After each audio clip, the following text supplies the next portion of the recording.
Q Manu, Sai म्हणत होती की आजपासून ईशाला तू डे केअर मध्ये घालणारेस म्हणून. हो. इतक्यात कशाला, आम्ही आहोत अजून 2-3 दिवस. अहो तुम्ही असतानाच मला तिला डे केअर मध्ये राहायची सवय करायची आहे. अगं पण एवढा वेळ कशी राहील ती बाहेर? अगं आजी, दिल्लीमध्ये असताना तिला सवय होती डे केअर मध्ये राहायची. उलट तिच्या वयाच्या मुला मुलींमध्ये मिक्सअप झाल्यामुळेच ती इतकी समजूतदार आणि हुशार झालीये. आणि मला असं वाटतं की इथे सुद्धा तिने तिच्या वयाच्या मुला मुलींमध्ये मिक्सअप व्हायला हवं. त्यानेच ती शेअरिंग आणि केअरिंग शिकेल. आणि कसं आहे ना, इथे फार टेन्शन मिळतंय तिला, तेही जरा कमी होईल. मम्मा, मला सई मावशी स्टोरी बुक आणलाले. वाव, मग तू काय देणार तिला? मावशी तुला काय हवे? मला मला मला ईशाकडनं एक पोएम ऐकायची. मग इशू ऐकवणार का पोएम? हो मम्मा. म्हण म्हण. Twinkle twinkle little star, how I wonder what you are up above the world so high, like a diamond in the sky. वा, किती मस्त म्हटलं. हे इशू आता डे केअर मध्ये जाणार, तिथे पण म्हणणार आहेस तू पोएम? हो. काय ग, हे एवढंस पिल्लू दिवसभर बाहेर राहणार, मलाच खूप वाईट वाटतंय बाई. यज्जी, सारखं सारखं असं म्हणू नकोस ना ग. मग मलाच मी कोणीतरी फार दुष्ट असल्यासारखी वाटते.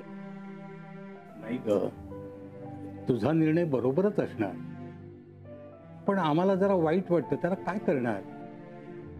आम्ही दोघांनी मिळून तुम्हा दोघींना वाढवलंय, त्यामुळेच वाटत असेल ग. मी एक मधला मार्ग सुचवू का? म्हणजे आत्ताच डोक्यात आलं माझ्या. आजी आजोबा गेल्यानंतर मी सकाळऐवजी दुपारी ईशाला सोडीन ना डे केअर मध्ये, तोपर्यंत मी बघेन तिच्याकडे. हो, आणि मग संध्याकाळी क्लिनिक वरून परत येताना मी तिला पिकअप करेन. म्हणजे मग ती 3-4 तासच राहील ना तिथे. हा, हे जरा बरं आहे. सई, छान आयडिया काढलीस तू. अगं पण सई, तुला नक्की जमेल ना सकाळी तिला सांभाळायला? तू आधी नीट विचार कर. अगं, मला काही लहान मुलांना सांभाळणं काही जड वाटत नाही. अगं पण सकाळची शिफ्ट असली मग आम्ही उलट करू.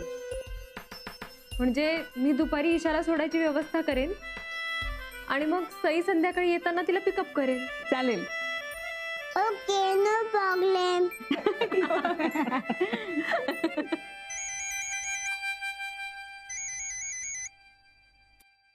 हा ताई, बोल. अरे, एकटाच आहेस का? तू विक्रांतच्या आजूबाजूला नाही आहेस ना? विक्रांत नाही का ग? नाही, ऐक, मी जे काही सांगते ना ते नीट ऐक आणि तसं कर. अच्छा, हुकूम सोडतेस मला? असं काही नाहीये. हे बघ, काय झालं, मी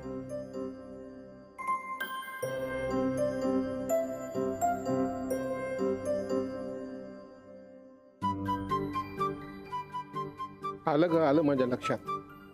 हे ताई, लक्षात घे, हे काम मी मनावर घेतलंच. बर. अगं करतोच, बस. चल ये, वाट बघते. चल.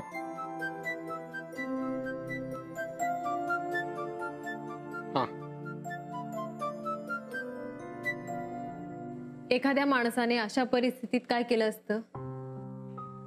अर्थातच तिला हकलून दिलं असतं किंवा ते लग्न मोडून टाकलं असतं. राईट. हेच खरं आयडियल आहे किंवा सामान्य माणसाची अगदी सहज प्रतिक्रिया हीच आहे. बरोबर आहे, दुसरं कोणी तेच केलं असतं. पण तो माणूस तसा नाहीये. तो खूप वेगळा आहे. त्याने ते सगळं पचवलं. पुढे त्याचे जे काही परिणाम झाले तेही त्याने झेलले किंवा सोसले असं म्हणूया. ओके, पण मग जो निर्णय त्याने स्वतः घेतला होता, मग त्याच्या परिणामांमुळे तो डिप्रेशनमध्ये का जावा, याचाच मी विचार करते. अर्चना ताई, कसं आहे ना, आपण ऐकतो की लग्नानंतर सुनेचा छळ झाला, तिला सहन करावं लागलं, मग विक्रांतचा जो झाला तो छळच ना? का फक्त तो पुरुष आहे म्हणून त्याला छळ म्हणायचं नाही? मान्य आहे मला तुझं, नाही असं नाही, पण हे हे सगळं तो 4.25 वर्ष भोगतोय. अर्थात त्याला त्याचा स्वभावही कारणीभूत आहे, नाही असं नाही, पण तरी इतकं सहन केलेला, इतकं सोसलेला, इतकं झेललेला माणूस डिप्रेशन मध्ये नाही जाणार तर काय? नाही, मला पटतंय तुझं, पण तरी मानसी मी तुला तेच विचारते की जर लग्नाच्या पहिल्या दिवशीच त्याला त्याचं भवितव्य स्पष्ट झालं होतं तर मग त्याने त्याची तयारी ठेवायला हवी होती ना. डिप्रेशन मध्ये कसा काय गेला तो? कारण ताई पुढे आपल्या कल्पनेपलीकडे गोष्टी कॉम्प्लिकेट होत गेल्या. तू इमॅजिन कर, कोर्टात तुझी घटस्फोटाची केस चालू, तेव्हाच तुला इमर्जन्सी मध्ये तुझ्या बायकोला हॉस्पिटलमध्ये न्यावं लागतं तिच्या डिलिव्हरीसाठी. त्यात ती कोमामध्ये जाते. मूल किंवा आई यापैकी कोणी एकच वाचू शकतं अशी परिस्थिती निर्माण होते. या सगळ्याचा मनावर परिणाम होईलच ना. एक्झॅक्टली. इतक्या प्रतिकूल परिस्थितीमध्येही जो माणूस डोकं थंड ठेवून आपलं डॉक्टरचं कर्तव्य पार पाडतो तो मनानं कमकुवत कसा असेल मानसी? मग काय झालं असेल? तेच तुला शोधून काढायचंय ताई. राईट. आणि त्यासाठी मला तुझी वेळोवेळी मदत लागणार. मानसी, तू जर सांगितलं नसतं ना की तू आणि मोनिका बहिणी आहात तर हे शोधायला मला कितीतरी दिवस लागले असते. खरंय. आपण बोलत राहू, भेटत राहू, नक्की काहीतरी मार्ग निघेल. नक्की. चला चला चला, आम्ही रेडी झालो. अरे वा वा वा. आम्ही ते आजोबांजवळ. या हा डबा हो, त्यात सालं काढलेली सफरचंदाच्या फोडी आहेत. आजोबा चॉकलेट. तुझ्या मम्मानी सांगितले चॉकलेट उद्या द्यायचं आणि मी तुझ्या मम्माचं ऐकतो बाबा. मी पण ऐकते. शहाणी आहे ती, हट्ट करत नाही मुळीच. हो ना ग? हो. ताई मावशी चला. चल चल चल चल, निघूया निघूया. राहशील ना ग पिल्लू? हो, मी तर खेळायला चाललीये. हे पण तुझी आठवण येईल आम्हाला.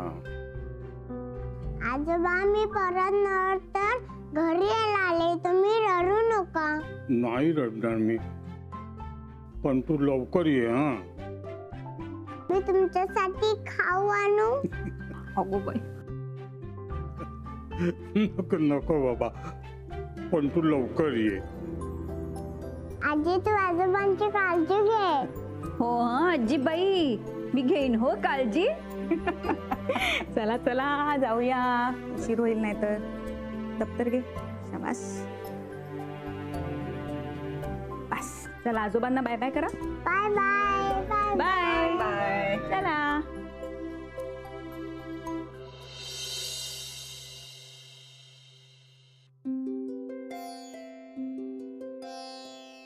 चहा. इतक्या दिवसांनी घरात आल्यावर जे काही सुख मिळतं ना त्याला काही तोड नाही. खरंच बघ.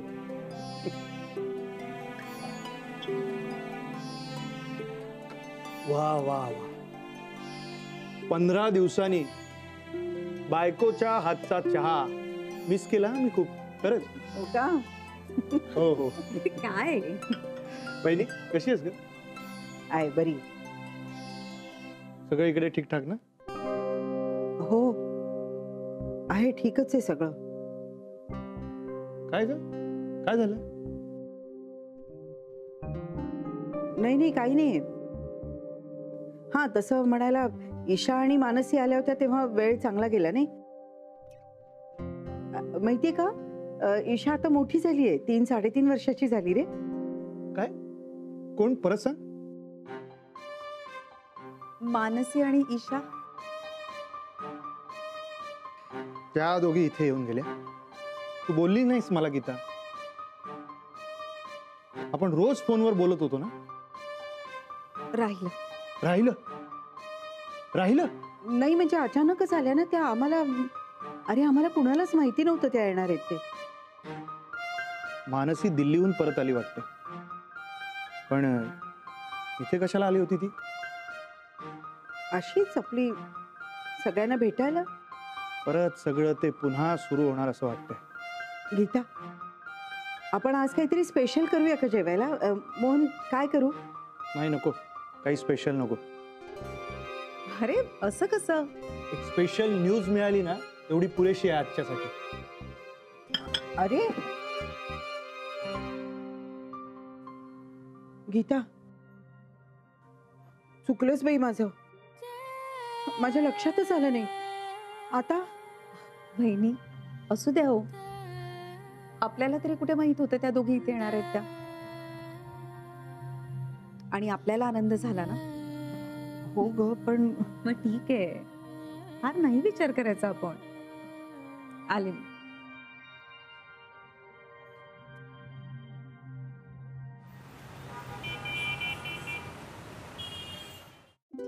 हो आहे तुमची अपॉइंटमेंट फिक्स. येऊ शकता तुम्ही. ठीक आहे. Good morning sir.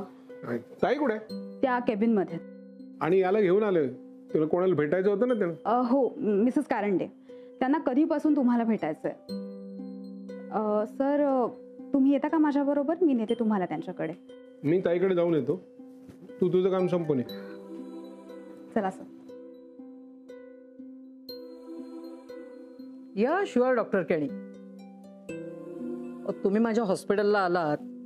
नाही नाही, खरंच त्याबद्दलच मला तुमचं थँक्स म्हणायचे होते. नाही, तुम्ही एवढे अनुभवी आहात आणि तुमच्याशी बोलल्यानंतर माझ्या स्टाफलाही जरा बूस्ट मिळाला. नाही नाही, कधी कधी गरज असते या सगळ्या गोष्टींची. या, थँक्यू. ओके, भेटू भेटू. या.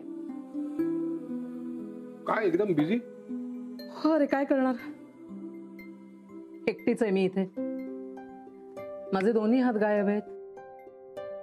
एक हात गेल्या 3 वर्षांपासून गेलाय आणि दुसरा गेल्या 1.5 वर्षांपासून गायब आहे. हो. विक्रांत आले. कसं कसं घेऊन आलोय त्याला. ताई काय करायचं ग? हे किती वेळ चालणार अजून? कसा वागतो ना, कधी कधी नॉर्मल असतो, कधी कधी एकदम गप्प बसतो, कोशात जातो, कोणाशी काही बोलत नाही. काय करायचं? एक मिनिट, कॉफी घेणार आहेस ना? हॅलो सारिका, हा एक कॉफी पाठव ग. तू कॉफी घे, तोपर्यंत मी एक फोन आटोपते. ओके.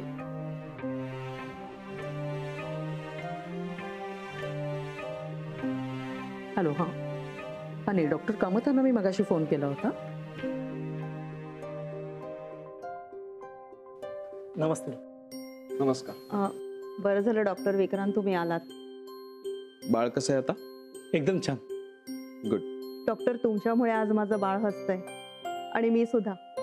नाहीतर यावेळी सुद्धा गेल्या वेळेसारखं सगळं कठीण झालं होतं आणि तुम्ही डिलिव्हरीसाठी नव्हतात. पण ठीक आहे, आता सगळं व्यवस्थित झालंय ना. तुम्ही आता काळजी करू नका आणि स्वतःची काळजी करा, बाळाची काळजी घ्या. ओके. पण डॉक्टर त्यावेळी तुम्ही आला नसतात ना तर सांगता येत नाही काय झालं असतं. कदाचित मी माझं बाळ. प्लीज असं काही बोलू नका. देव आहे कुठेतरी, तो पाहत असतो. डॉक्टर तुम्ही आमच्यासाठी देव आहात. नाही, तुम्ही प्लीज मला हात जोडू नका. हा प्लीज. तुम्ही यांची काळजी घ्या आणि बाळाचीही काळजी घ्या. ओके. All the best. पण डॉक्टर, बाळाच्या बारशाला यायचं. हो, गुड लक. हो.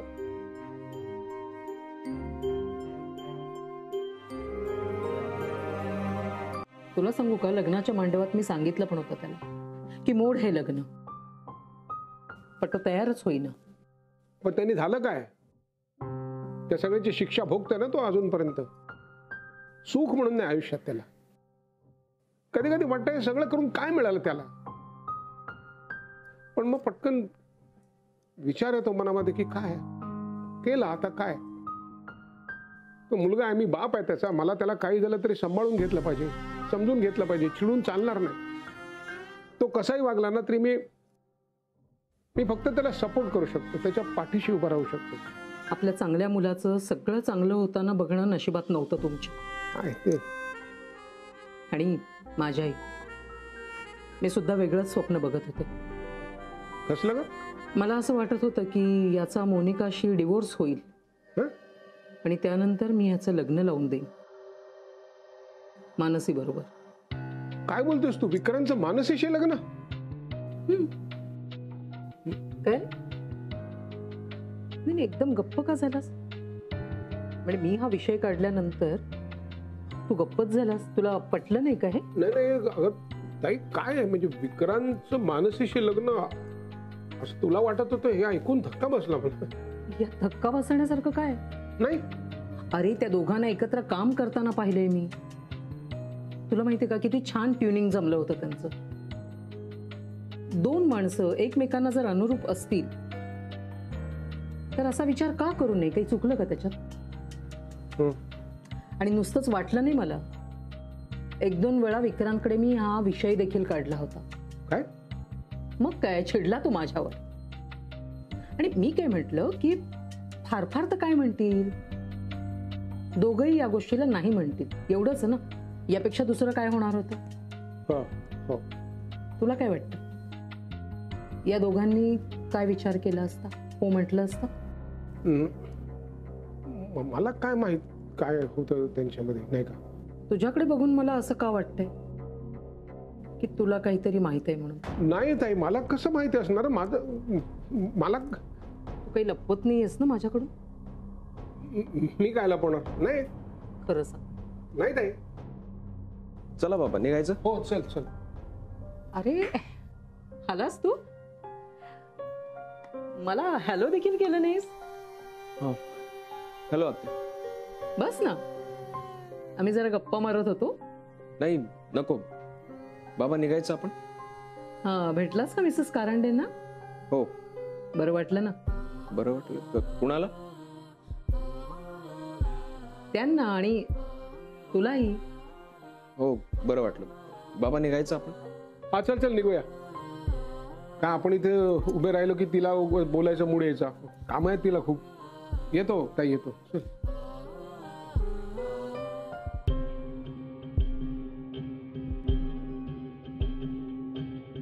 मी जोपर्यंत विक्रांतसोबत हॉस्पिटलमध्ये काम करत होते तोपर्यंत मी त्याचं अतिशय बॅलन्स्ड वागणं पाहिलं होतं. खरं तर त्याच्या आयुष्यात मोनिकामुळे म्हणजे माझ्या ताईमुळे खूप टेन्शन्स होती, पण तरी तो कधी हल्ला नाही. ऑपरेशन करताना तिथे तो नेहमी शांत असायचा. मी अनेक वेळा त्याच्यासोबत लेबर रूम मध्येही असायचे, तिथेही त्याचं लक्ष कधी विचलित झालं नाही. ते एक डॉक्टर म्हणून किती कर्तबगार आहेत याची मला पूर्णपणे माहिती आहे. म्हणून तर त्यांचं आज नाव आहे ना इतकं. आणि कसं आहे ना, निर्मला आत्यांना सुद्धा पर्सनल गोष्टी कामामध्ये आणलेल्या चालायच्या नाहीत. त्या बाबतीत त्या खूप स्ट्रिक्ट आहेत आणि तेच संस्कार विक्रांतवर सुद्धा आहेत. तर मला सांग की तुझी आणि तुझ्या बहिणीची म्हणजे मोनिकाची रिलेशनशिप कशी होती? म्हणजे लहानपणी तुमचं नातं कसं होतं? त्याबद्दल बोलायला खूप वेळ हवा डॉक्टर. ते नातं असं पटकन सांगता येणार नाही मला. इतकं साधं सरळ नव्हतं ते कधी. होस, मी समजू शकते, पण वेळ आहे की आपल्याकडे? तू बोल ना, मी लिहिते. बरं. अरे बापरे, 6:30 वाजले. एव्हा मी ईशाला पिक करायला पोचायला हवं होतं. हो. हा, बोलता बोलता मला उशीरच झाला. आपण नंतर भेटून बोलूया. ठीक आहे, मी येते, पण तू यावर विचार करून ठेव, म्हणजे नंतर मग आपला वेळ जाणार नाही. आमच्या नात्याविषयी मला विचार करण्याची गरज नाही, सगळं आपोआप येईल. खरंय. चल मी येते. बाय.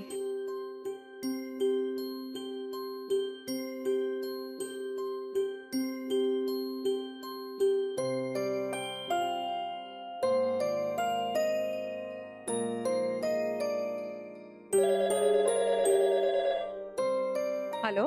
हॅलो, गीता काकी. हा बोल मानसी. प्लीज एक जरा त्रास द्यायचा होता तुम्हाला. अगं काय ग, बोल ना. ऍक्च्युली काय झालंय, मी क्लिनिकमध्ये आणि ईशाला डे केअरमध्ये पिकअप करायची वेळ झाली आहे आणि मला इथे क्लिनिक बंद करून निघेपर्यंत खूप वेळ लागेल. सो प्लीज तुम्ही पिकअप करू शकाल? अगं हो हो चालेल, मला ऍड्रेस पाठव, मी जाते आणि तिला इथे घेऊन येते. हो हो, पण लगेच निघाल ना प्लीज? ताबडतोब निघते अगं, डोंट वरी. फक्त ऍड्रेस पटकन पाठवा मला. हो हो पाठवते. थँक्यू. चल चल बाय.